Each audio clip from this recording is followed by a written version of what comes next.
Amigos que gostam de conversar em tempos interessantes, incertos, implacáveis. Com o futuro suspenso e o passado cada dia mais distante, estamos aqui estacionados na condição humana, na tentativa de fazer uma nova vida funcionar. Cada dia é um passeio na neblina. E os elefantes estão soltos. Não usamos nomes, porque somos nós e somos ninguém. O que importa é a conversa e a vontade de gerar alguma luz. Não. Falar com a alma, pediu um mês de férias, falou que não. A alma disse que não, né? Não tem férias. Sem férias. Mas não é para ter. Não é para ter. Então, mas é aquele negócio que eu escrevi o offend não é ofensa, é te incomodar, né? When something ceases to offend you, it ceases to exist in the old way.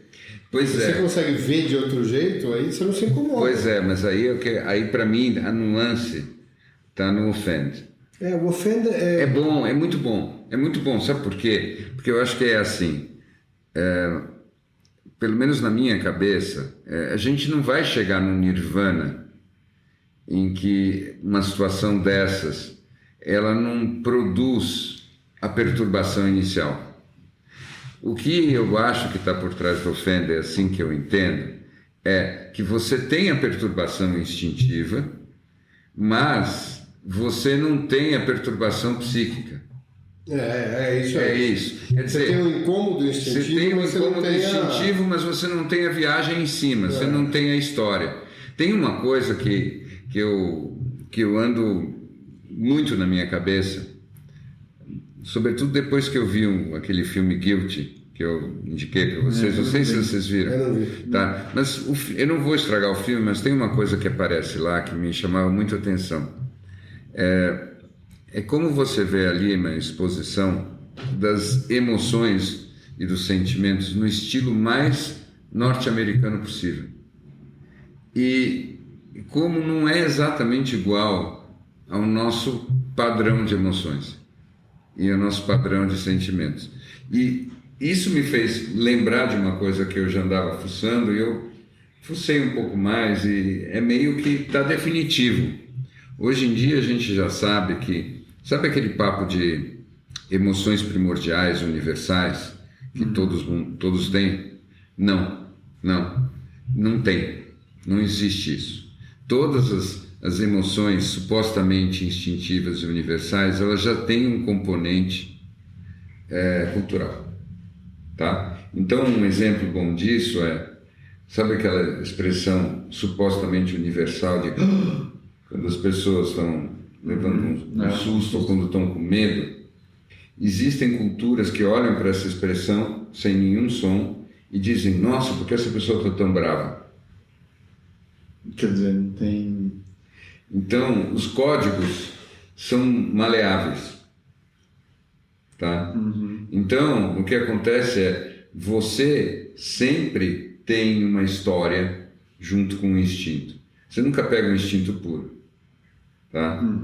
E o resultado disso é que você precisa ir desconstruindo a história o suficiente para deixar essa reação emocional ela acontecer num nível mínimo. Você não vai eliminar isso, mas quando você desconstrói o suficiente, você consegue existir flutuando fora da sua história. Eu entendo, mas você não acha que cada um reage diferente numa cena de um filme, certo? Acho que sim, dá para dizer que sim. Na maioria das vezes, claro, menos que seja uma coisa muito engraçada, todo mundo igual, mas... Sim. Eu, por exemplo, eu não gosto de assistir filme de terror porque eu não gosto de levar susto. Eu também não. Em compensação, eu percebo que a construção que eu faço na minha vida profissional, ela é praticamente a construção de um trem fantasma. Já na vida real... Não, mas é aí que tá. Então, qual é o instinto, né? Porque a verdade é que talvez talvez a gente, por mais que a gente crie a história, que existe uma distância entre a realidade, que aquilo é o teatro que a gente armou e que a gente criou e que a gente veio viver, ainda assim a gente leva susto, do jeito que a gente leva susto num filme. Pois é, não, de fato. É muito difícil se preparar para pro susto da vida. Não, eu não acho que a gente tem como se preparar para o susto da vida. O que a gente tem é o treino quando a gente está levando susto. É isso que eu acho que é mais legal, é justamente esse o ponto. No fundo, não dá para você ter a expectativa de não viver mais essas experiências. Na verdade, essas experiências são a melhor oportunidade que a gente tem para ficar evoluindo. Do mesmo jeito que a nossa referência, na medida que as coisas vão acontecendo com mais frequência e até calamidades que sejam, a gente vai, na medida que elas vão acontecendo com mais frequência, a gente vai calejando, elas têm muito menos impacto naturalmente. A mesma história do bombardeio de Londres. Chega uma hora, depois de 6 meses, que cai a bomba e o cara fala, tá, beleza, mas eu tenho que comprar pão, ou achar um pão aqui, e a vida continua. No início, essas coisas pequenas têm outra proporção, né? Mas o que eu acho é que esse exemplo é muito bom, até para entender a história do calo. Porque eu acho que quando você tem a mesma coisa repetida, acontece isso. Mas o susto que você está falando, ele é maravilhoso. Eu acho que a vida é incrível, porque a gente é sempre pego num susto diferente, né? Então é assim, como você estava dizendo, todo o trabalho que você faz quando você vai investir num negócio é tentar evitar o susto. Então... Aí que tá, eu acho que não. Eu acho que agora sim, até porque chega uma hora que você diz, bom... Mas eu acho que tem uma natureza de jogo, do que risco. é do desconhecido. Não é só o risco, é o desconhecido até da dimensão do que você está fazendo, né? Até um negócio interessante que eu conheci muita gente que tinha muitos ativos, somente ativos de risco, ativos de private equity e tal, que eram mais difíceis de precificar, mas em algum momento chegava um comprador. Cara, e os sócios todos queriam vender e sempre tinha um ali que não vendia. Aí você queria entender, cara, por que esse cara não vende? E sendo que o preço era um preço de mercado provavelmente muito acima do que ele esperava vender um dia, mas a verdade é que entre os peers dele era importante ele ter um negócio que para ele era um valor intangível. Então quando ele sentava com os peers, que normalmente tinham, de uma maneira tangível, mais riqueza do que eles, ele potencialmente... Ele sabia que tinha um número na cabeça dele que eles nunca iam chegar e dava conforto para ele estar junto com os outros. Claro. No momento que ele materializa isso, mesmo que seja um número bom, que ainda deixa ele aquém dos peers, ele não vende. Muito menos do que infinito. É muito mais comum do que você imagina. Tá, mas aí você está falando justamente daquele ponto em que o ego bordeja a alma. Isso que eu acho legal, porque é quase como se fosse o seguinte, né? Se você faz só negócios ou só toma iniciativas que no fim tudo acontece como esperado, se você só vai se relacionar com uma pessoa, você só vai se envolver com alguém efetivamente que vai corresponder às suas expectativas, você está morto. Assim, não vale a pena fazer. Na verdade, a única razão pela qual vale a pena fazer alguma coisa para valer é por causa da rasteira que você vai levar fazendo, de certo modo.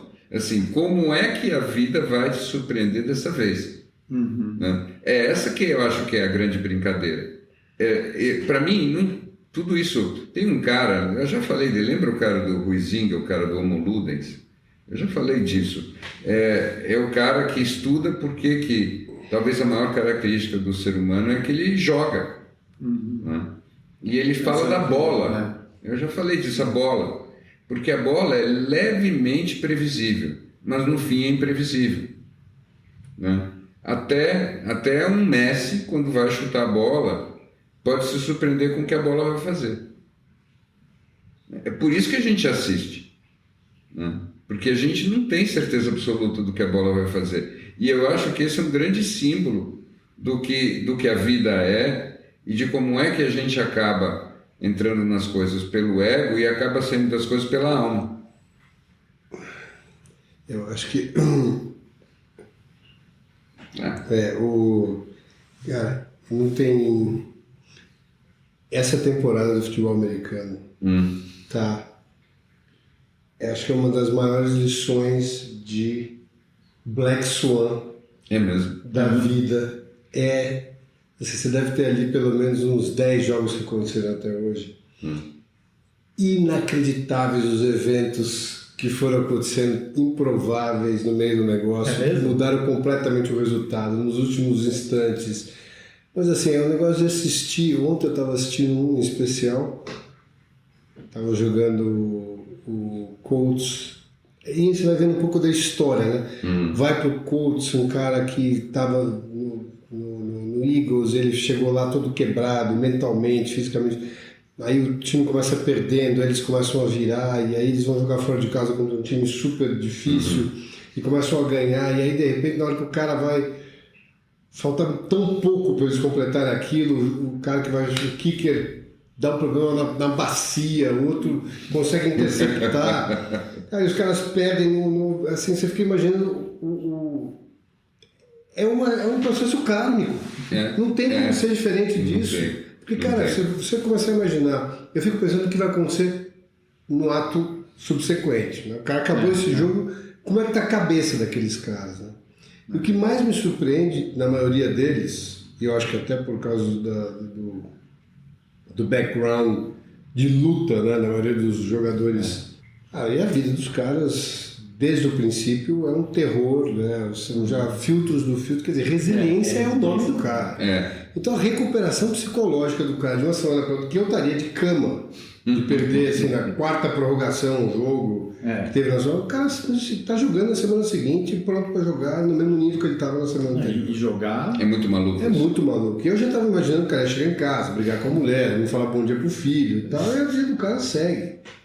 Mas então isso deve ser o mapa, tá? O mapa das emoções lá deles. Eles são muito mais guerreiros do que nós, assim, por definição. Então eles têm um código lá do que eles vão sentir em certas horas.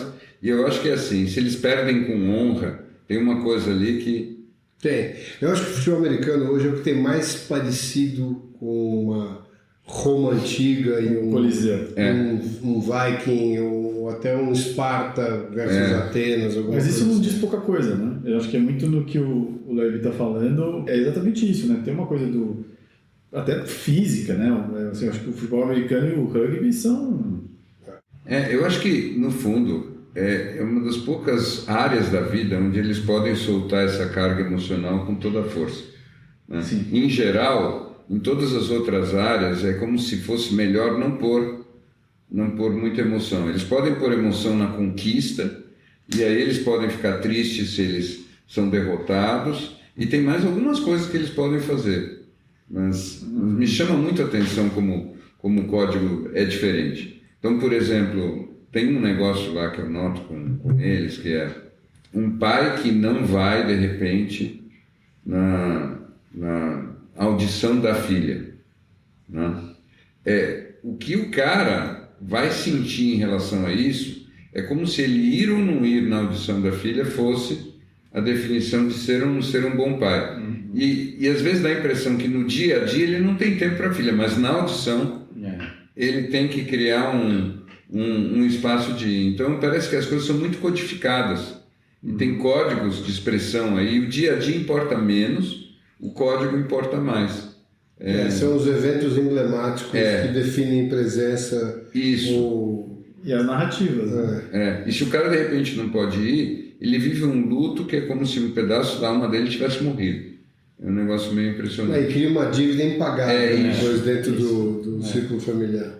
Não é assim, puxa, dessa vez não deu, mas tantas outras coisas eu faço por você, como é na nossa cultura aqui, não funciona assim. Desculpe. Não, fala. Temos que falar em algum momento do The Art of the Good Life. Não, você gostou, né? Eu vou dizer para você que é aqui dos livros que a gente já citou, tem em português esse livro? Acho que não. Você sabe que ele tem um outro livro que eu já te recomendei, né? Qual é? Que é de como pensar direito. Esse. Que ele fala só das falácias e as coisas. Porque você sabe de quem que ele é discípulo, né? Sei, do... Taleb. Mas eu acho que ele cita muito o Daniel Kahneman. Cita. Mas assim, ele foi um discípulo e agora ele está meio que brigado, sei lá por quê, do Nassim Taleb. Ih, rapaz, sinto que existe um português nesse livro. É o Denarelli? Não, Rolf Dobelli. Não conheço. É muito bom? Eu acho que é um livro que todo mundo tem que ler. Porque ele é... Por que todo mundo tem que ler? Eu não acho que é um livro espiritual, longe disso. Não é um livro que vai te galgar principalmente se você tem uma crença no não livre-arbítrio, ele é o oposto disso, porque... Se você tem uma crença no não livre-arbítrio. Tá. Então, se você acredita totalmente no livre-arbítrio, você tem que ler o livro e tem que estar no seu bolso, porque é como se você fosse entrar no Matrix e alguém te desse um manual operacional. Basicamente E disser o seguinte, aqui vai ter um monte de armadilhas, essas aqui você vai viver, outras você vai normalmente criar, e aqui tem uma listinha de coisas que se você se precaver, você vai ter essa crença, mas aqui está estatisticamente a prova de que você está completamente errado. E aí, por isso que ele usa tanto o Kahneman, porque é um cara que foi buscar as estatísticas. E na verdade, ele mostra aí, não sei se você concorda. Mas eu acho que o que ele faz no livro é, primeiro, mostrar que os eventos que você normalmente chamaria de Black Swan, ou seja... improváveis. Na verdade, cisnes negros, na verdade, eles são não só prováveis, não só possíveis, como prováveis. Porque você está conduzindo sua vida para que eles apareçam. Toda a história da humanidade ela é recheada de cisnes negros que sempre aparecem. Na verdade, são eles que são os protagonistas da história. Né? Exato. Claro que você tem alguns que até eles citam, obviamente, esses meteoros, essas coisas e tal, realmente são cisnes negros, mas... Por exemplo, até o fato de se amanhã vier cair completamente tudo que existe de dados por conta de uma chuva do sol, não é um cisne negro. Na verdade, historicamente, você tem anos... De 300 em 300 anos. E você sabe que eles têm como medir isso também nas rochas e nas árvores, né? Quando houve uma dessas e tal. Então, quer dizer, tem uma frequência. Não, teve uma ontem. Teve uma ontem à noite. Teve uma importante que estava esperando qual parte do grid no hemisfério norte ia sofrer, tal, porque teve uma muito forte ontem à noite. É mesmo? E tem aí essa previsão de que tá para acontecer um grande solar flare, né? Então, essas coisas estão sempre acontecendo, mas isso que ele falou, como é que eu vejo, eu concordo com você, eu só nem acho que é uma questão exatamente sobre livre-arbítrio ou não. Eu acho que é simplesmente uma coisa muito complementar, tá? É quase como se fosse assim, o livro é importante porque ele é quase que algo que a gente deveria ter na escola, é meio que uma questão de educação. Ele quase que dá a entender que se você não segue esses princípios, que no fundo são princípios basicamente estoicos, né? Aplicados à vida contemporânea, né? E o princípio central é sempre aquele: a gente já sabe que a gente não deveria gastar energia demais com aquilo que a gente não pode controlar, né? Isso é o princípio estoico, né, mais universal. O que eu acho que ele é muito genial é de demonstrar de uma forma didática e inescapável quão pouco a gente poderia controlar. Então, de certa maneira, ele vai indo na direção não de transcender o ego, mas de emagrecer o ego, ou de encolher o ego. Então, ele, na linguagem do ego, ele mostra que ele é um tampinha metido a besta, né? Eu acho que você concorda. Sem dúvida. Né? E por causa disso, você tem menos trabalho. Você tem menos trabalho para desconstruir uma coisa que já é muito menor, ou se libertar disso, né? Porque se você para pensar, eu acho que é um trabalho muito complementar. Eu acho que a gente tem um negócio aí que está sempre por trás das nossas conversas, que é poder viver o máximo possível na alma. Eu estou usando alma no sentido metafórico do termo. A gente fala muito de espiritualidade, mas na verdade é viver na alma. Viver na alma é você viver numa lógica de amor, mas não simplesmente, necessariamente, você viver como se você estivesse num estado de beatitude. O que a gente tem conversado sempre, e eu acho que isso que é o legal, é que a gente vive na alma quando a gente está fazendo a vida ficar muito interessante. Tá? Então, muitas vezes parece que a gente discorda, mas a gente está elaborando a linguagem. Quando eu falo em liberdade, é muito menos a liberdade de alterar o que vai acontecer, mas é sobretudo a liberdade de configurar a tua posição diante do que acontece de uma maneira a fazer tudo parecer maximamente interessante. Até porque, embora ele dê todo esse plano de jogo, no final das contas, o que ele mais enfatiza é: não subestime o que você chama de competência por pura sorte.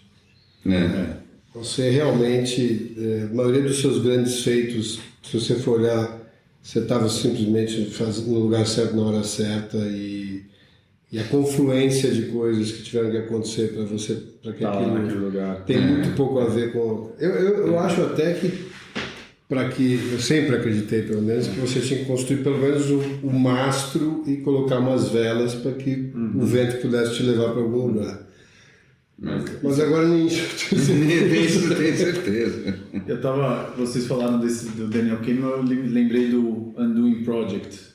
Do Michael Lewis, que é a história do Daniel Kahneman com o Amos Tversky, né? E chama Undoing exatamente por isso, né? Você consegue desconstruir de alguma forma aquilo que você viveu. O livro é sobre a amizade deles, né? Mas eu acho que o principal é sobre a ideia de que o Kahneman conseguiu provar do quanto a gente consegue distorcer as nossas memórias.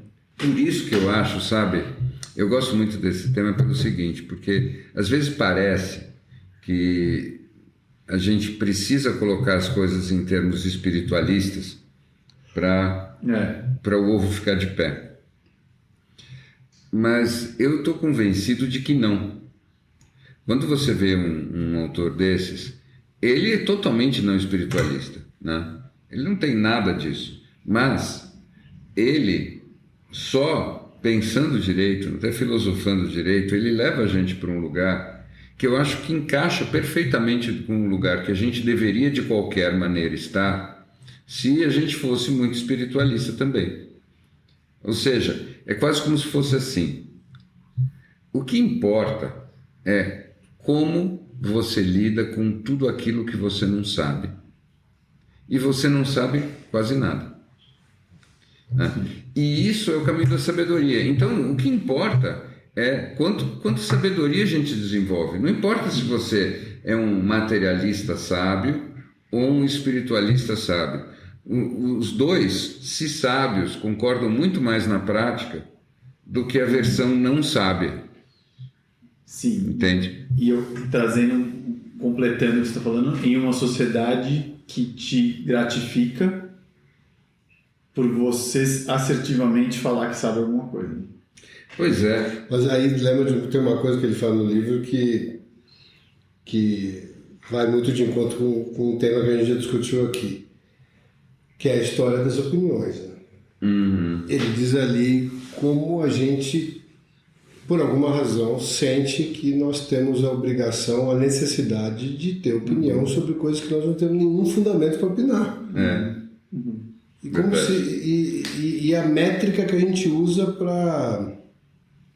para, de certa forma, analisar o resultado da penetração da nossa opinião na barreira criada pelo outro, que não tem nada a ver com verdade nenhuma, né? Na verdade, você defendeu um ponto que você já tinha pouco fundamento para ir contra um outro ponto que provavelmente também não tem fundamento nenhum, e a discussão, no fim, não tem como fundamento a opinião, tema mais, e essa é uma guerra egóica.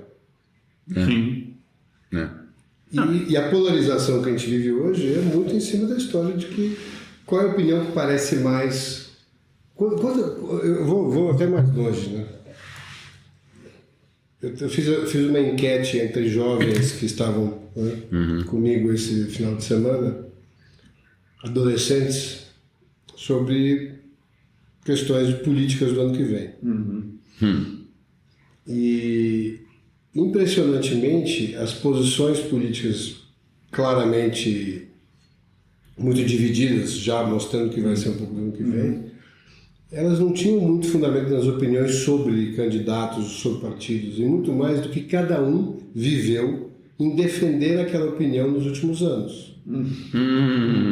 Exato.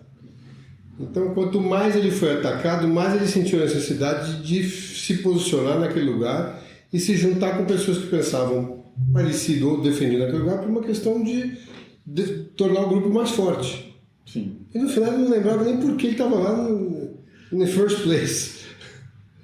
Mas isso é muito interessante, porque de alguma forma essa assertividade e essa busca por uma opinião é algo que é muito buscado, né? Assim, você partir do pressuposto espiritual de que a sabedoria está em como você lida com as coisas que você não sabe, é algo muito bonito e que a gente acredita e a gente sabe o porquê a gente consegue, mas ainda é o lado B de uma vida que... o lado B de uma vida eu acho que não é talvez uma boa definição.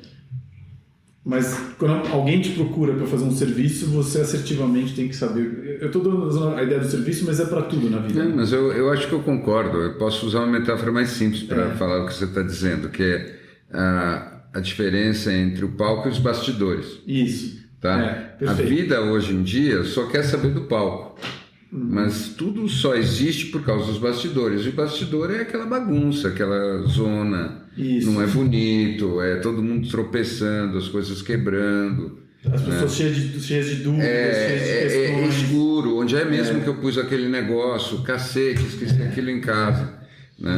E eu estou falando isso porque eu até queria trazer esse tema, que a gente no fim fala pouco da vida profissional aqui nos Elefantes, né? A gente fala muito de todas as vidas e eu cruzei muitas pessoas nos últimos tempos que estão com muitas questões recomeçando aí a volta da pandemia e que no fim veem que já não tenho mais o mesmo tesão pelo trabalho, estão nesse lugar de que já conquistaram um lugar de assertividade, de conseguir ter um crachá que rotule a pessoa como uma especialista no assunto, mas a pessoa já não quer mais estar naquele lugar, mas não tem coragem de ir para o lugar de ser um novato ou uma novata em outro sistema, em outra coisa. E eu acho que as pessoas acabam se perdendo muito nesse lugar, né? Porque como a gente gratifica as pessoas que no dia a dia sabem das coisas, essa ideia de você poder começar de novo, que vai ser totalmente necessário ao longo das nossas vidas, porque a gente vai viver muito, essa ponte a gente não consegue fazer na sociedade. Né? Pois é, e isso é bom, tem muita coisa boa aí, tem muitas oportunidades, tem um presente aí, mas também é horrível. No fundo, quer a gente goste desse rótulo ou não, nós estamos agora condenados à pós-modernidade mesmo.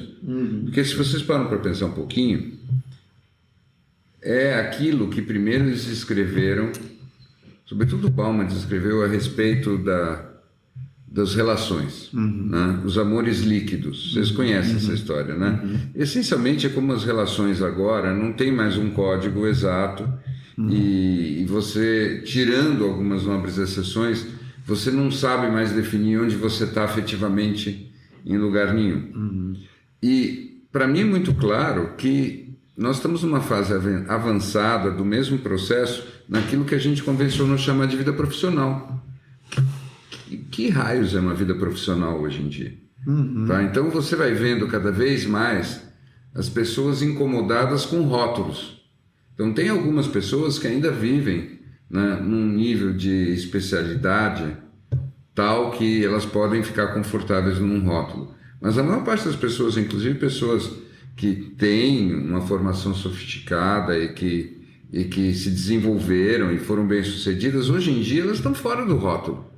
Eu tenho Eu tenho uma sensação, para não querer ir mais longe, de que a gente vai viver do que você está falando, Snow. Tem uma sequência inercial da pandemia que eu acho que começa a criar... eu acho que as pessoas vão começar a fazer deslocamentos dentro da sociedade, não em direção mais aos lugares que elas gostariam de estar, mas muito mais onde se assemelham às métricas de percepção de vida, o que cada um vai dar daqui para frente. O que eu quero dizer? O cara ficou 2 anos pensando, 2 anos com a sensação de tendo a possibilidade de mensurar tudo que fazia ou não sentido na vida. A gente não pode subestimar o que foi isso. Por mais que isso não seja verbalizado por todo mundo, isso está acontecendo em cada um. Então, quando o cara realmente, hoje, dentro dessa inércia, você vê uma demanda, todo mundo indo por exemplo, todo mundo não, mas um grupo específico indo todo em manada para algum lugar que é eleito como o destino para se ter casas caras, por exemplo. E aquilo, todo mundo que pensou que a resultante para ele da pandemia foi aquilo, tem que ir para esse lugar. O outro que para ele aquilo passou a ser um completo absurdo, não, mesmo que tivesse uma casa nesse lugar, não conseguiria mais ter. Ia precisar sair dali.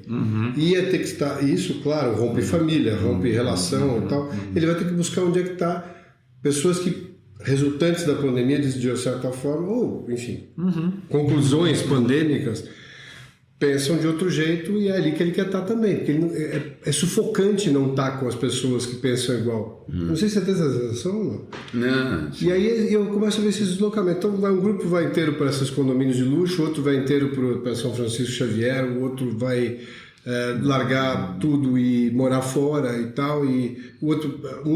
percebe que precisa trabalhar mais, ou entende que tem que trabalhar mais, porque para ele é importante a métrica de resultado. O outro se dá conta que trabalhou demais a vida inteira e precisa trabalhar menos. A gente passou por 2 anos que a inércia está vindo agora e os resultados começaram. O que eu acho que vai ser muito mais difícil, as pessoas que tiveram, numa panela de pressão por 2 anos, sentindo tudo aquilo, ficarem conformadas em algum lugar. E eu acho que o que a gente está vendo agora é o resultante exacerbado de um conformismo. É uma boa leitura. Eu só vou um pouco além. Eu estou achando praticamente impossível que essas sequelas desses 2 anos acabem. Não vai acabar. Não vão acabar. Não vão, né? Não é sequela. Não é sequela mais, né? Isso é simples de você ver. Qualquer um de nós fez ou faz parte de grupos que hoje a gente fica muito mais silencioso. Sim. Claro, por quê? Porque aquele grupo, aquele tema que você estava acostumado a falar, não te faz mais sentido nenhum. Isso não é mais sequela. Isso é basicamente uma coisa que você descobriu a teu respeito, que você de alguma maneira acreditou a vida inteira que porque você, por fazer parte daquilo, você tinha que continuar naquela narrativa. E um dia você percebeu que você não precisava mais. O primeiro ponto é o silêncio, o segundo é o distanciamento. E aí a gente chega num lugar que, para mim, pelo menos, é muito central. Essa consciência toda, sobretudo diante de um momento histórico até, em que a ordem coletiva começa a funcionar cada vez pior, a consequência de uma ordem coletiva funcionando cada vez pior é que fica muito denunciada aquela ilusão da manada. Assim, é muito óbvio que quando está todo mundo fazendo igual a você deve estar fazendo errado. Tá? Então, sem dúvida. Então, é nessa hora que é como se eu tivesse vontade de pegar o microfone, como se eu estivesse sendo, sei lá, Orson Welles no rádio, dizendo assim: olha, se você tem coragem de fazer uma ruptura, você é meu irmão. Porque assim, é impossível viver com sanidade hoje sem fazer alguma ruptura. Cada um vai saber quais são as rupturas que têm que ser feitas. Mas se você não faz ruptura nenhuma e você desconfia ou você se engana dizendo não, rupturas não são necessárias, o afeto sempre permite a ligação. Se você não é capaz de fazer uma ruptura, você não tem coragem de afirmar aquilo que é o teu amor, tá? você precisa romper primeiro, né? Então, e isso eu acho que é o tema do momento, a coragem de romper. Cada um sabe onde precisa fazer isso. São esse tipo de colocação no meio do episódio que me preocupa. Cabem. Pronto. Obrigado, pessoal. Não, vamos que vamos. Não, assim, não, é que foi muito... eu acho mas isso aí é um dos grandes pensamentos. Eu acho dos pensamentos pós-pandêmicos que a gente já conseguiu gerir aqui, gestacionar. Eu acho que tudo isso, eu acho que talvez os maiores barulhos venham daí, né? De ter tanta certeza da necessidade da ruptura e pouquíssimos cojones para fazê-lo. Porque você não tem a menor ideia do que acontece depois, ninguém sabe. Depois da ruptura, nós vamos cada um por si sair vagando como elefantes na neblina. E é muito legal pensar nisso, né? Porque a palavra que está mais na moda é disrupção, né? Mas sim, é isso. Mas né? Disrupção é de fazer rir, né? Disrupção significa ferrar os outros e ganhar bilhões. Dá para treinar, fazer pequenas disrupções. Vamos fazer um kit de pequenas disrupções para ficar melhor para fazer as maiores. Mas porque é prática. Claro que é prática. Claro. E a gente podia, no espírito do Dobelli, na arte do bem viver, praticar as pequenas rupturas e depois ir para as rupturas maiores. Mas agora, se você pensa... Isso aí não é um pouco do que a guerra da arte. Claro. Porque o teu cérebro, quando você recebe a mensagem de que você vai quebrar esse padrão que é uma ruptura, não deixa de ser, ele vai ficando mais astuto e pronto para as mais relevantes, né? Toda a história do Prime State era isso também, né? Sim. Como é que você vai mandando para o cérebro mensagens de que ele veio para... Vamos começar a criar rupturas, vamos fazer as pequenas. Por isso que tem até um podcast do Tim Ferriss que ele fala sobre coragem, que, se não me engano, é com... Eu acho que, não me lembro se é com uma comediante, mas enfim. E fala que a percepção que as pessoas têm é que coragem é fundamentada em grandes atos de coragem, seja saltar de paraquedas, divórcios e tal, essas coisas que são grandes, e que ela não funciona assim. A coragem é construída através de pequenos atos de coragem. Então a ruptura, a gente pode escolher o mesmo caminho. Mas então, é um hábito. É um hábito. É um hábito. Mas eu queria trazer uma perspectiva, que é a perspectiva sistêmica. O poder disso que você falou é que o seu vizinho está prestes a ter uma ruptura também. Então, estamos todos na crise do subprime da ruptura, né? Se todo mundo romper... Mas é interessante você dizer isso. Mas será que não é isso? Será que, de certa maneira, a arte do viver bem é você entender, intuir, sentir o espírito do tempo e, ao seu modo, de uma forma criativa e pessoal, se alinhar com esse espírito? Porque nós estamos vivendo um momento que é um momento de desfazimento. O mundo que a gente conheceu ou encontrou quando nós éramos pequenos e que os nossos pais viveram e construíram, ele está claramente acabando. E ele está virando uma outra coisa. E isso é o momento Shiva, né? É esse componente da divindade, é o momento em que você destrói para ter espaço para poder fazer o novo. Então, nesse momento, é quase como se fosse assim: se você é incapaz de matar o que está velho, você não está vivo. Então esse é um bom tema, porque eu discutia com o Bia outro dia um pouco sobre o Fundação do Isaac Asimov, e a gente estava falando um pouco de... O livro, não sei se... Eu estou vendo só o... Até agora é uma série da Apple, né? Mas eu até estava falando com o nosso querido Satyanata, que me disse que me lembrou que, na verdade, existem 2 livros anteriores. Né? Que é o Prelúdio e tal. Então, comecei foram escritos muito depois.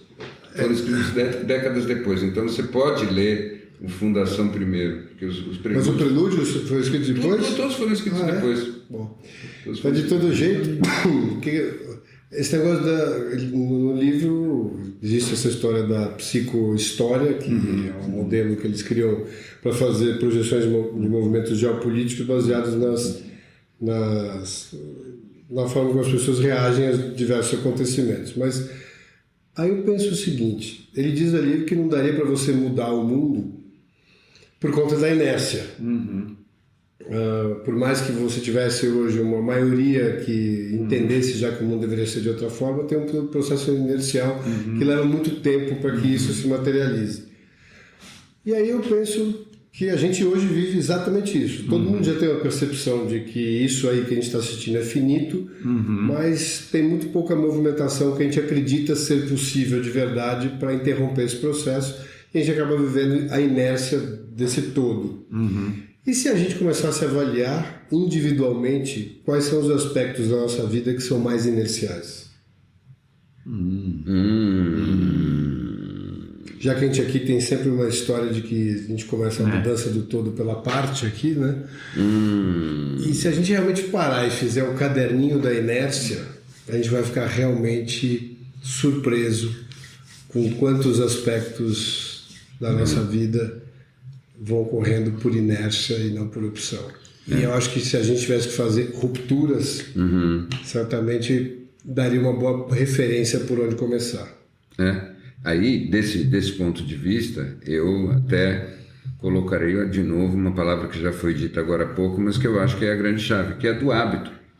Porque onde a gente é mais inercial é em todos os hábitos pouco conscientes ou inconscientes que a gente tem. Que acho que esse é o ponto, é pouco consciente. E você não acha que a gente tem um indicativo quando alguma coisa começa a consumir a gente demais, é porque a gente sabe, no fundo, que aquilo é parte inercial e que a gente não está tendo a atenção de interromper um processo que, em última instância, está nos violentando? Olha, eu não poderia dizer isso melhor.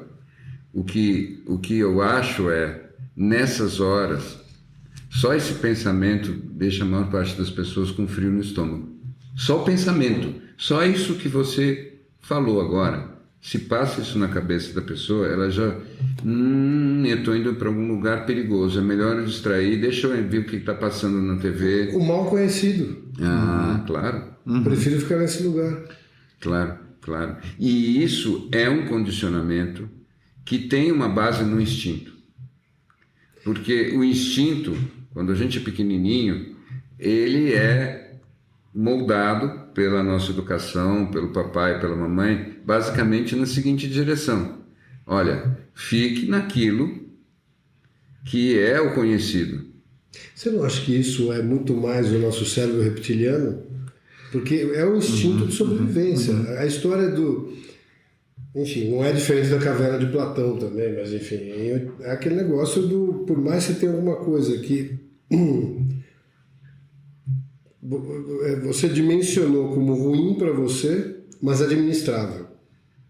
Sem entrar nos aspectos psíquicos do que a somatização daquilo vai fazer, que não é mensurável, portanto, não dá para trazer para a equação. Mas o administrável versus o desconhecido com a probabilidade de ser uma libertação é um pulo que o cérebro reptiliano não consegue fazer. É verdade, só que a gente, em geral, nunca está com o cérebro reptiliano sozinho. Então, por exemplo, quando você vê aqueles grandes aventureiros... Quero dar um exemplo muito bom. Quando você vê aqueles caras que saem escalando o El Capitan sem cordas, free solo, fazendo essas coisas e tudo mais, eles também têm cérebro reptiliano. Só que o que acontece? Eles veem o cérebro reptiliano, a lagartixa dentro deles estrebuchando, e eles dizem, que legal, eu estou vivo, I'm excited. E eles interpretam isso desse jeito, e isso é o resultado de um pouco o perfil deles até genético, mas muito também toda a construção, o mapa cultural, o simbolismo que está em volta. Então o cara descobriu ali a forma de expressão. Então é o cara assim, nossa, eu nunca me senti alguém, eu era um nulo, só que eu gostava de subir nas coisas. Aí eu descobri que isso era a minha forma de expressão. Então, ele pega a lagartixa dele, que fica ali, e ele diz, você é meu animal de estimação, vem comigo, pode me dar adrenalina, mas eu vou usar a sua adrenalina para ficar escalando essas coisas malucas. Então, o que eu acho? O que eu acho é que nós sempre estamos fazendo um diálogo maluco com a gente mesmo. Maluco.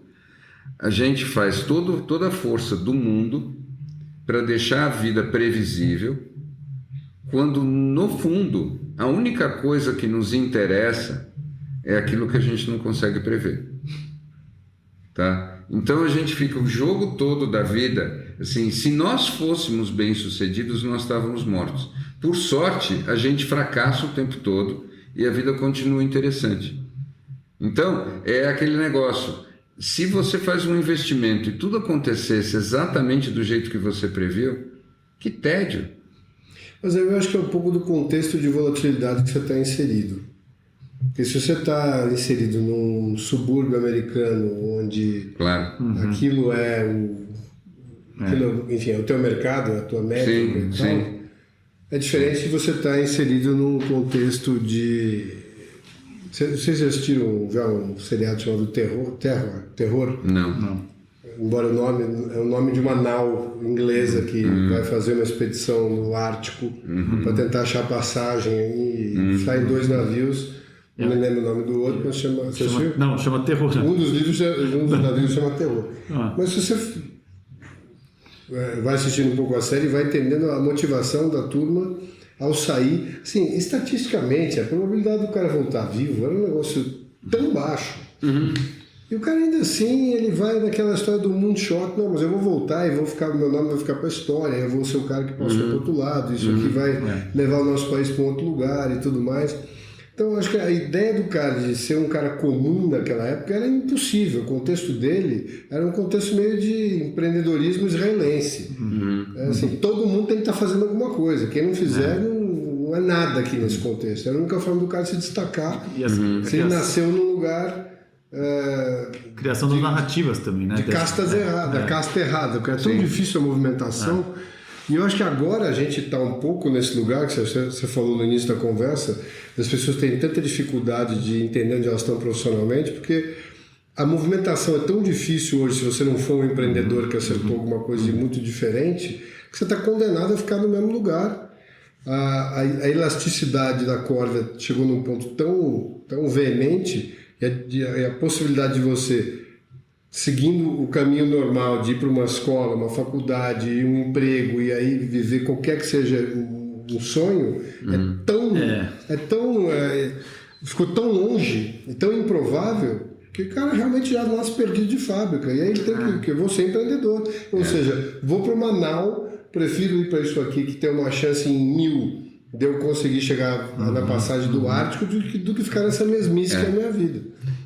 Isso. Esse ponto é muito relevante, porque ou é isso, né? E se a pessoa já está numa carreira avançada, ela também olha para tudo isso e consegue fazer essa conta de trás para frente do que a outra coisa, se a outra coisa daria certo ou não, que ela também acaba desistindo, né?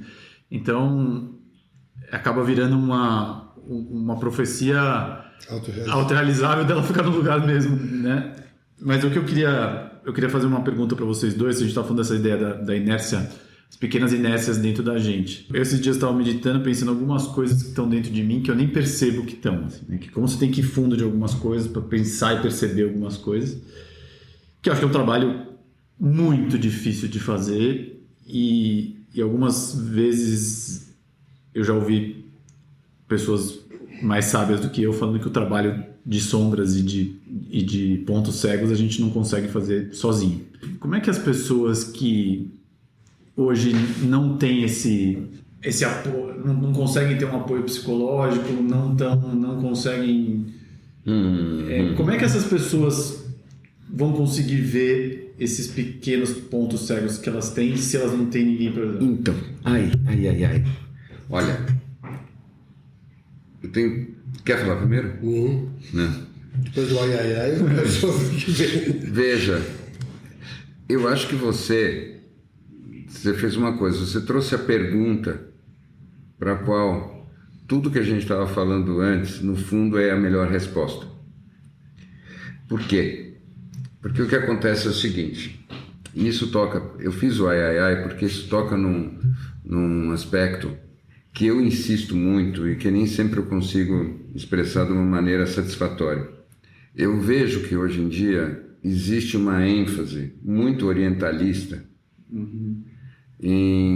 na busca da quietude, que ela é completamente válida na medida em que a gente vive uma realidade completamente histérica e superficial. Então, diante da histeria, da superficialidade e do consumismo desenfreado e da vaidade, é claro que a quietude e a introspecção têm um valor inestimável.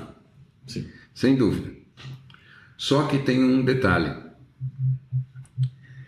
Eu acredito que o melhor jeito para você identificar os pontos próprios que precisam de modificação é você ser sacudido pelas circunstâncias.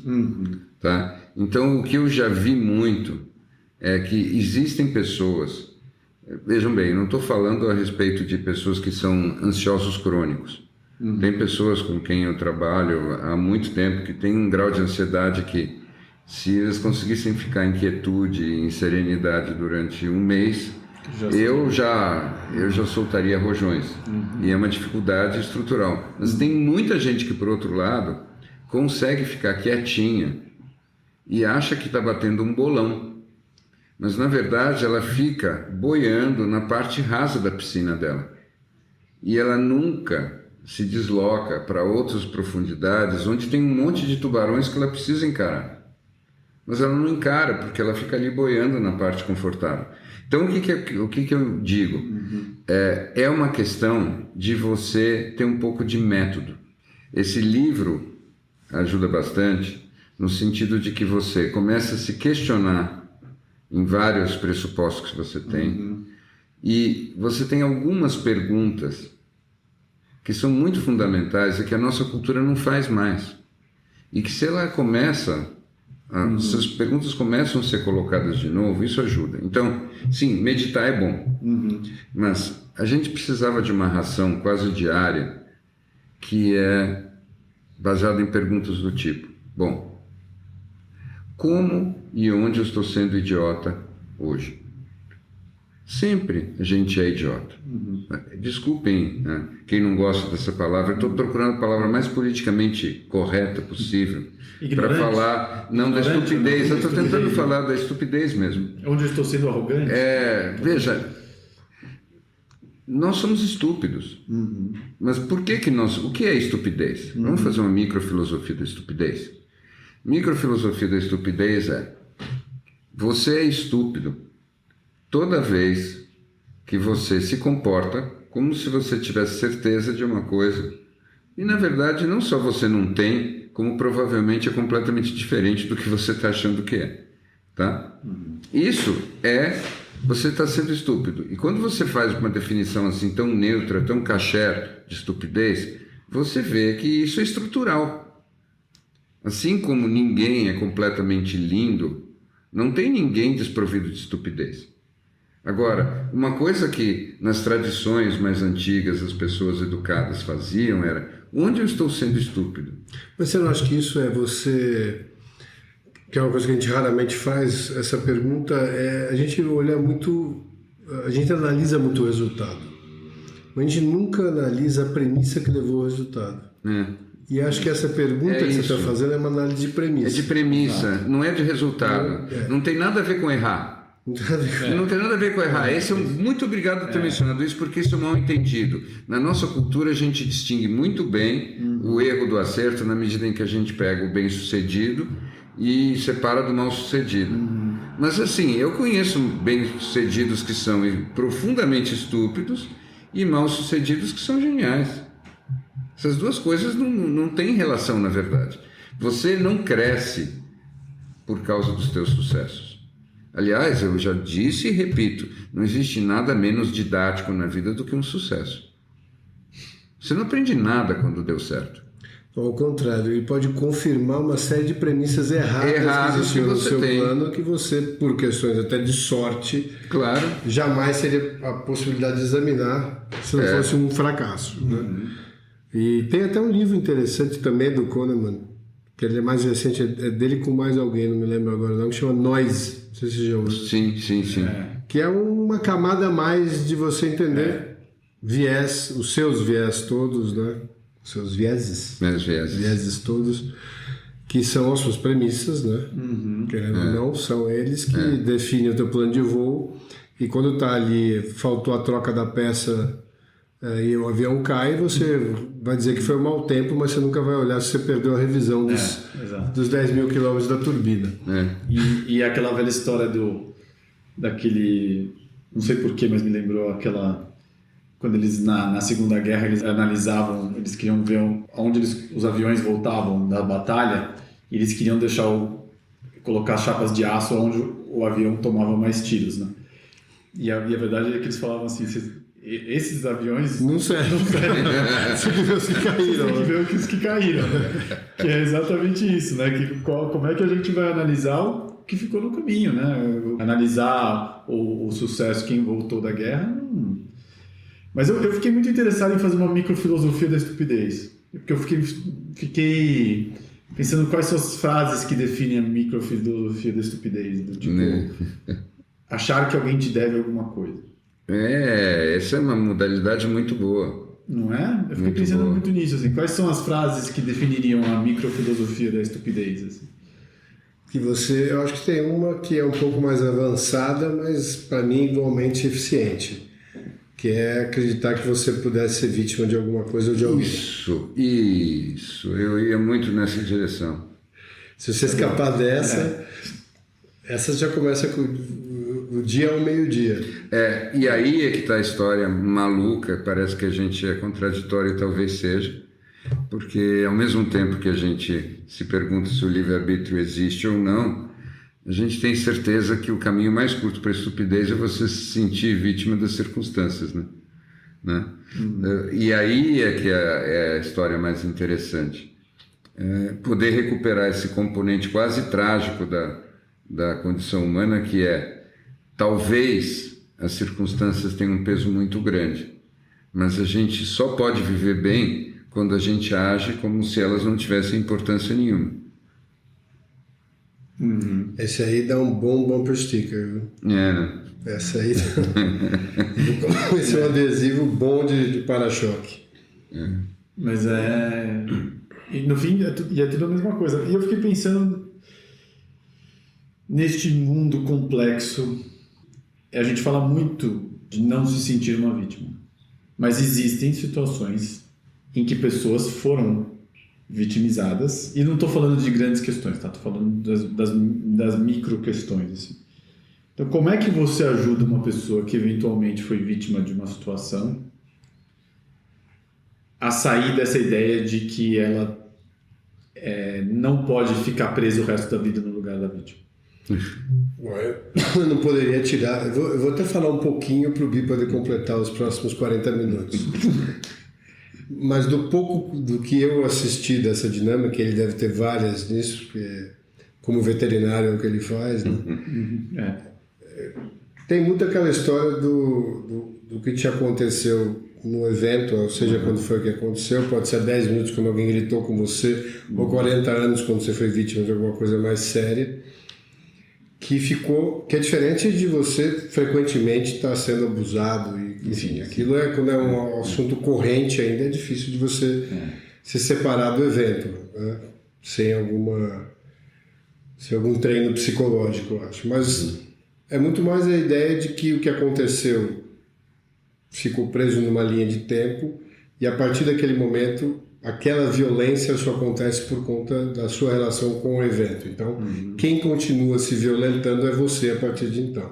Isso foi um pouco do que eu vi das formas que alguns dos terapeutas de trauma lidavam com esses eventos. Agora, por favor, com a palavra. Não sou veterinário. O especialista. Não, eu acho que você deu a contribuição principal. Eu só queria abordar isso de um lugar um pouco diferente. Para trazer um frescor para a conversa. Eu tenho a impressão que o problema central, que aliás é um problema central não aí, mas o nosso problema central hoje em dia é nossa obsessão com identidade. Todos nós somos obcecados com essa história de identidade. Outro dia, uma pessoa foi me procurar e disse assim, mas eu quero me descobrir. E eu fiquei pensando assim, se eu dizia, né, mas descobrir quem? Quem que você acha que você vai descobrir? Você pode descobrir coisas, mas você não vai descobrir você. Não tem um você a ser descoberto.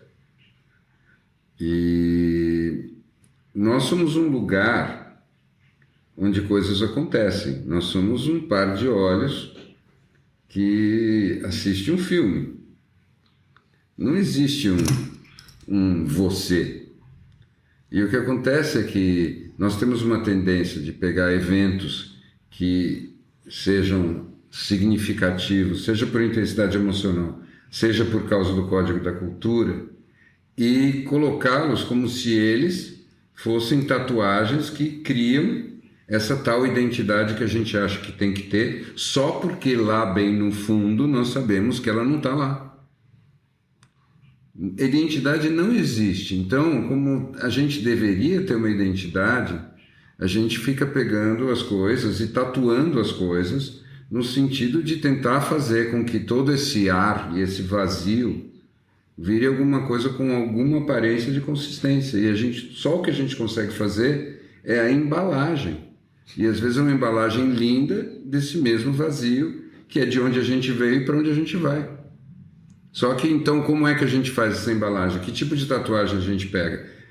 Em geral, a gente pega aquelas que deixaram um eco emocional mais forte, são os chamados traumas. Mas, às vezes, você pega também os grandes sucessos, os triunfos, e aí você diz, eu sou aquele que ganhou 1 bilhão no mercado em tal momento. E você usa aquilo para ser também a tatuagem, a marca registrada da tua embalagem, daquele vazio maravilhoso que você no fundo é por dentro, porque enquanto você é um vazio, você é um infinito de oportunidades e possibilidades. Depois que você é embalagem, você é só um álbum de retratos. E a vida passa a ser basicamente uma guerra permanente da defesa dessa identidade, Exatamente. Seja pelo ataque dos outros ou pelo seu próprio. Exatamente, sim. Exatamente. E aí vira um jogo em que você se relaciona com certas outras embalagens e você não convive com outras embalagens, porque são embalagens diferentes. Então, só quem tem aquela figurinha no álbum na página 5 pode ser meu amiguinho. Quem não tem... Essa é uma ruptura interessante. Essa também está na microfilosofia. Essa ruptura da embalagem. Aliás, vai ser uma matéria do curso, ruptura de embalagem. Podemos. A gente pode comprar embalagens bonitas e queimá-las. Quais são essas... Porque não é uma identidade. Não, imagina. Quais são essas identidades que fazem parte do grupo inercial que você ainda está defendendo e que você não precisaria mais? Sim. E quanto você acredita que desapareça de você se você perder essa identidade? Porque isso é um problema também. Quem sou eu sem essa identidade, né? Sim. Eu faço eu examino muito isso e eu fico realmente abismado ainda como várias das minhas movimentações que depois são basicamente caracterizadas como estupidez pura vêm na última linha como defesa, como decorrência da defesa, seja subliminar de alguma dessas identidades. É impressionante. Por isso que eu acho que esse examinar quem eu sou, é basicamente assim, primeiro você tem que passar pelos seus 4 milhões de viés que tem ali, né? Por onde passa esse filtro todo, porque a atuação analisada independentemente, ela não é nada, ela não tem nenhum significado. Perfeito. É isso. E no momento que você tem essa história dessa tal identidade, você tem aí a explicação central, que é assim, transforma a inércia em coisa. Aí você tem no conceito, na coisa, a explicação de por que o teu hoje é uma continuação do teu ontem. E é só uma prévia do teu amanhã. Porque, afinal de contas, você tem essa identidade a zelar. Por isso que tem tanta gente, e em alguns momentos eu até me incluo nesse grupo, que tem uma certa vontade de ver esse tabuleiro mexendo tanto, né? Claro, isso a gente até falou outro dia, muitas vezes quando o caos externo é relevante, o seu caos interno parece menor, né? E você quer ver esse tabuleiro mexer para quê? Para que você seja uma decorrência da ruptura e ela não seja iniciada por você. Isso é um bom... Excelente. Só que é uma armadilha. Só que essa é uma grande... Que é a mesma história de você mudar de cidade, acho que essa é uma armadilha, porque de repente você vai achar que o jeito que você caiu quando o tabuleiro virou é a tua nova identidade. Esse é o maior perigo. Tá? Então, o dia que realmente as coisas mudarem, é o dia, eu vou dizer agora, vamos chutar um balde aqui, é o dia em que até o cara que está ferrado e não tem dinheiro e está pedindo ajuda no farol, ele olha para a placa dele e diz, quer saber, vou fazer alguma coisa diferente hoje. E ele sai e ele não sabe o que ele vai fazer, mas ele vai inventar algo. Porque afinal de contas, ele já está com fome, ele não tem nada a perder, ele vai tentar fazer alguma coisa diferente. Né? Se todo mundo começa a fazer coisas diferentes e olha para tudo isso que é a repetição constante do que nós criamos e percebe que, não está dando muito certo, 2, ninguém está tão satisfeito assim, e 3, fomos nós que fizemos isso, né? Então, quando a gente junta tudo isso, realmente as coisas vão se deslocar. O ponto é que não dá para isso acontecer de fora para dentro. É como se fosse um despertar, e essa é a mágica do que nós todos aqui buscamos e que a gente vai ter que ver ou não ver na vida, que é a mágica de um por um pipocar numa consciência nova, como se nós fôssemos fungos na floresta depois da chuva. Porque se nós tivéssemos que ser alguma coisa, eu acho que é muito mais parecido que a gente seja a ideia do micélio, e que a gente é um fungo que sai daquele micélio, daquela rede subterrânea. Por que a gente precisa falar daquele documentário que, sem dúvida, é um dos 10 melhores de todos os tempos? Fungos Fantásticos. Fungos Fantásticos. Que agora está no Netflix. Tá? Está no Netflix. É um dos melhores documentários de todos os tempos. Quando você vê o micélio ali, você vê claramente... A gente chama micélio. Aquilo ali é o sistema nervoso do planeta, e claramente é ele quem pensa. Para mim não tem a menor dúvida que o verdadeiro pensar está ali, é como se fosse a rede neural do inconsciente coletivo. Eles agora já identificaram, a gente já sabe onde é que está, e nós somos só alguns fungozinhos assim, que saem fora, cada um com uma cabeça um pouco diferente. Que traz essas experiências e os imprints dessas experiências para debaixo da terra de novo. Isso. Redistribuir para a rede. É isso aí. E é assim que seria sustentável. É assim que virtualmente a gente pode explicar por que as telepatias existem e não são, na verdade, nem necessárias. Porque somos nós todos pensando e sentindo ao mesmo tempo, de qualquer modo. Né? Então, eu fiquei pensando nessa ideia da transformação a partir de cada um de nós, o que torna mais difícil que a ruptura parta de cada um de nós. E eu estava pensando numa coisa que vocês dois já falaram muito aqui nos Elefantes, que é, para que a gente consiga romper com a identidade, a gente também tem que romper com as identidades que a gente gosta. E aí, como fazer isso? Assim, porque a gente acaba sendo sacudido de alguma forma por alguma coisa que foi contra a expectativa do nosso ego. Olha, esse é um ponto espetacular. Eu vinha pensando agora no caminho sobre isso, que eu estava tão felizinho com uma das minhas identidades, e eu pensei exatamente isso. Eu acho que eu vou começar por essa. Não é? E daí você fala assim, bom, beleza, tá funcionando, tá legal. Assim, acho que a gente não consegue nem ter estrutura dialética para colocar essa enquanto está funcionando para correr, né? Olha, eu acho que a gente acaba tendo muitas oportunidades de reverter isso na medida em que a vida vai fazer com que isso aconteça. Tá? Então, para começo de conversa, se a gente exercita o não se defender, que é uma coisa que você insiste muito, Gol, você insiste muito nisso, quando você não se defende, você está deixando a vida tirar de você uma identidade que você gosta. Essencialmente é isso. Tá? Eu acabei de definir aqui para nós. Gostei dessa. Quando você não se defende, você está deixando uma identidade que a gente gosta ir embora. O acaso vai me proteger? Enquanto eu andar distraído. Letting go! Mas eu acho que é um excelente ponto. Então, eu acho que isso é o que a vida faz. Agora, a gente pode acelerar o processo da vida. E a gente acelera o processo da vida com um autoconhecimento. Então, voltando para a tua pergunta original, que hábito a gente pode construir que serve como um hábito contra os hábitos? Isso é muito bom. Esse é o interessante. O interessante é você pensar num hábito que é como se você estivesse sempre escovando os seus cabelos, ao contrário.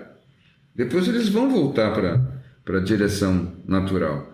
Mas se todo dia você começa a olhar para as coisas que você faz e é mais lúdico com elas, você está mexendo com os teus hábitos. Vocês sabem, tudo isso falando assim fica parecendo uma coisa quase de uma concentração de atletas olímpicos antes de uma disputa, mas não precisa ser nada disso. Pode ser divertido, pode ser uma brincadeira. Eu ainda acho que se você se pergunta todo dia onde que você está sendo estúpido e todo dia você tenta rir de você mesmo, você já está fazendo duas coisas muito importantes. E é incrível como essas duas coisas hoje em dia estão cada vez mais raras. As pessoas não riem mais de si mesmas, as pessoas se levam mortalmente a sério.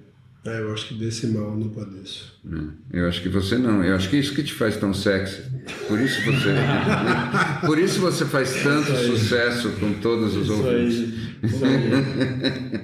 Eu estava pensando que, cara, coisas que vão ter que ser cortadas naturalmente, né? Frases intransigentes como essa. Até perdi meu raciocínio. Essa não vai ser cortada. Vai ter que... Você sabe que tem uma das lições do curso em Milagres In my defenseless, my safety lies. A minha ausência de defesa é a minha única segurança. Minha única segurança. Esse é um belíssimo dilema, né? Esse é um belíssimo dilema. Porque no fundo é o dilema do controle, Mas eu acho que tem um trabalhinho interessante que eu estava pensando, que é... A gente confunde muito disciplina com rotina e com enquadramentos. Opõe isso à loucura, né? Disso que o Bi estava trazendo também. Mas eu acho que dá para você... Eu, por exemplo, eu sei que a rotina não é uma coisa producente para mim. Disciplina, sim. Então, o que eu tento fazer um pouco é criar assim, as bordinhas, mas dentro das bordas o negócio corre solto. Porque eu acho que essa história de tentar ser todos os dias um pouco diferente para tentar quebrar de alguma forma ou dar uma mensagem para o cérebro de que você está a fim de romper com alguma coisa. O problema é se isso aí se tornar também um padrão, né? Mas veja, mas aí depende da escala, porque, veja, eu, por exemplo, se você olha o meu dia, você vai dizer, esse cara é uma fraude completa e absoluta, porque é difícil um cara ser mais metódico e ter um dia mais parecido com o outro. Mas é uma questão de escala, de dimensão. Você pode, naquela dimensão, estar fazendo as coisas iguais, mas se você reduz para os detalhes dentro daquilo que você faz, você consegue romper, porque é importante não ser literal. Eu vou dar um exemplo concreto. Digamos que você, todos os dias de manhã, às 8 da manhã, você faz uma omelete para você. Tá?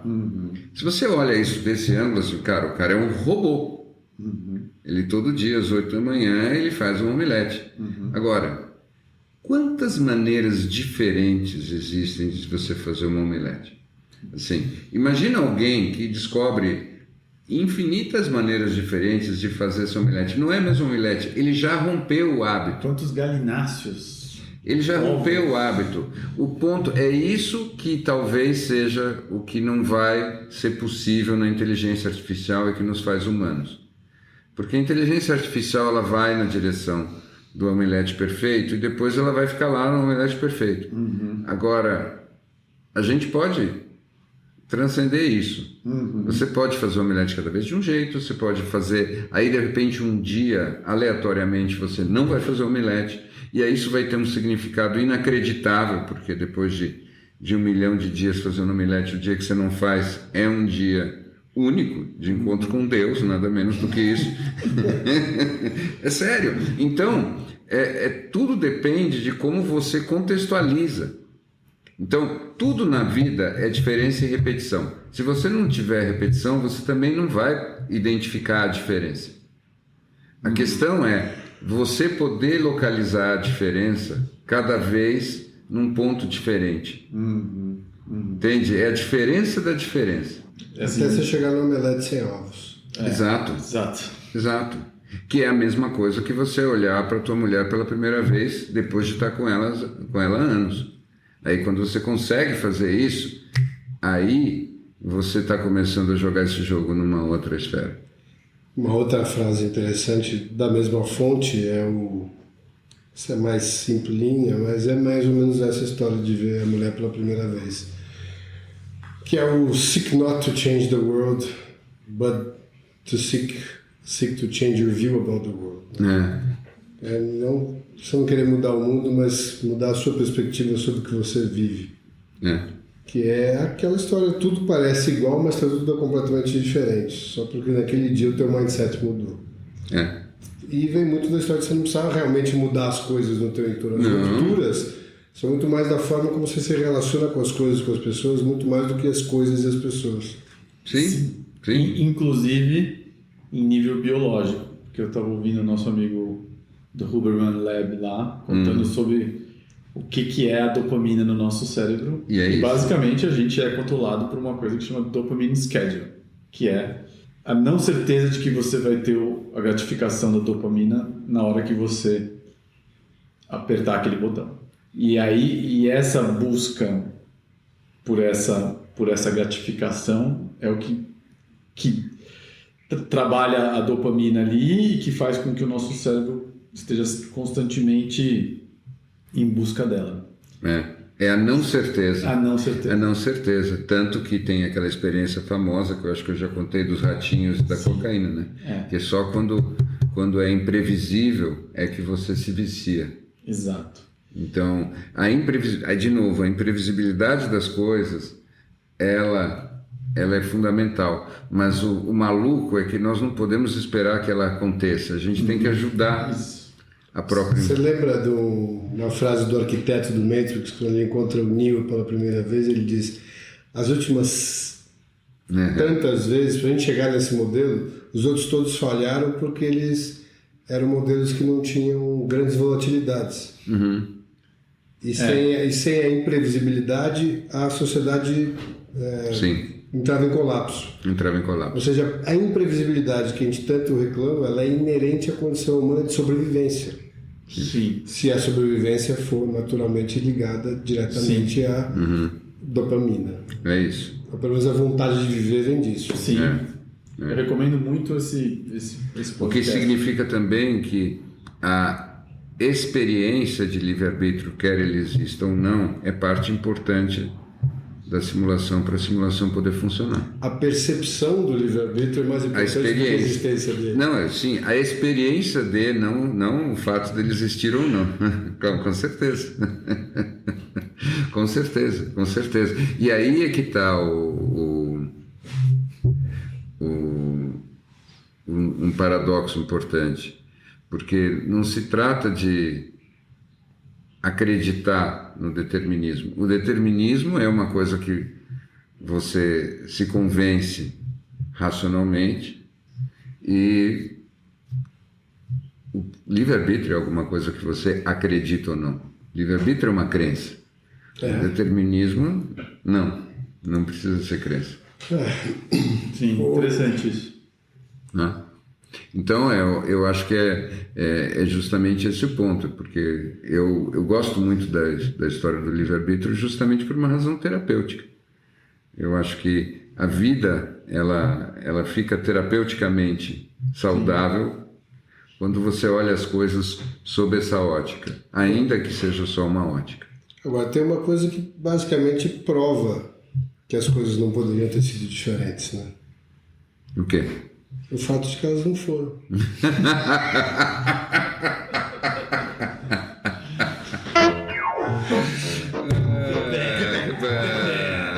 Essa foi. Portegatura con uno stemma a rete, una cupolella che vi si era alzata, passa scampanianna pattuleta, con mano a papà te fa guardare. Tu fa l'americano, americano, senta a me chi t'ho fa. Tu vuoi vivere alla moda, ma se bevi whisky e soda, poi ti senti disturbato. Tu abballo rock and roll, tu gioca a baseball, fai sorte per camella, chi te li dà la borsetta di mamma, tu fa l'americano, americano, ma se nati in Italia, senta a me non c'è sta niente a fa, ok napolitano, tu fa l'americano, tu fa l'americano, tu fa l'americano, tu fa l'americano.